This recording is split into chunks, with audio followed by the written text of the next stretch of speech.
I know it's been hectic with the rainouts and piggybacking and being out of the bullpen and not pitching on a normal schedule. How are you able to stay locked in and ready to throw, and you had good command today? Yeah, I think the thing you have to realize is that baseball is an outdoor sport, so you can't really get frustrated by weather or kind of things that are out of your control, because it's going to happen. Unfortunately, we don't play in a dome at Classic Park, so sometimes we're going to get rainouts and you just got to adjust. So, it kind of comes down to just understanding your routine and knowing what you need to be ready, whether it's, on the day that you're scheduled, a day later, 2 days later, whatever it may be. And a large part of that is the Caleb, that we're just, kind of being adjustable and doing things on the fly if we have to, and understanding that it's just a part of the game. How about tonight?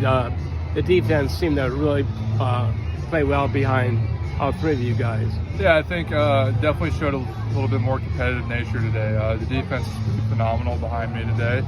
And I think you saw in the box, too, they're just really locked in at the plate. It might not have reflected on the scoreboard, but I think our bats were super competitive today. There's a lot of really good swings put on baseballs today that could easily be barrels within the next few days, and it was good to see kind of us be super competitive today from pitch one. Did you come out of the bullpen at all at Vanderbilt? Yeah, so freshman year started off in the bullpen, and sophomore year started off in the bullpen, and then eventually worked in the starting role. So it's not completely foreign to me. I have some experience, but yeah, it's been a little bit since I've been out. I was going to say, I saw your name in the box score for a save. I was like, man, that guy was a Friday night starter a couple years ago. Maybe had like 3 or 4 saves in college, and I was coming in the 5th and finishing the game, basically starting, but have a little bit of bullpen experience. Do you think that kind of sharpens you a little bit, just having to be adjustable and stand? I know it can be hard to stay on a routine, but at least it gives you that experience to be adjustable. Yeah, absolutely. You want to own your routine, but you don't want to be a slave to it. You never know what can happen. And sometimes you might get bounced to the bullpen, like in the big leagues. Whenever your name gets called, you got to be ready to pitch, and that's what it comes down to. So getting to learn that skill now and own it is good.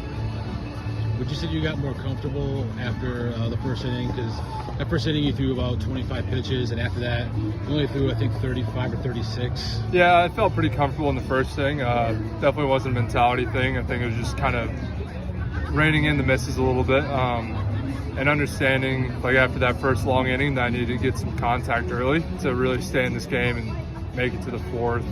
So that's kind of the difference. There was just understanding that I needed some weak contact early here just to keep the pitch count down. And you started getting swings and misses too. You were getting swings and misses on the changeup, the fastball, the curveball, and the slider. Yeah, it's crazy what happens when you just kind of get yourself in the zone and good things can happen. So Greg said that you guys had a team meeting after last night, and you kind of mentioned that there seemed to be more commitment tonight. What went on in that meeting? I think it was just obvious from everyone across the board. Wasn't any fingers pointed, no specific guys. It was just kind of overall the team personality we had over the last couple games didn't really show who we are from a talent perspective or from a personality perspective. It was very much kind of negative all around, and it's kind of contagious. A couple guys show some frustration, and some other guys, and it just kind of leaks into the whole dugout. And I don't think you saw that today at all. Guys were understanding that maybe they didn't get a hit or they didn't execute the pitch they wanted, but they understood that another opportunity was coming down the line. I think we did a lot better job of that today.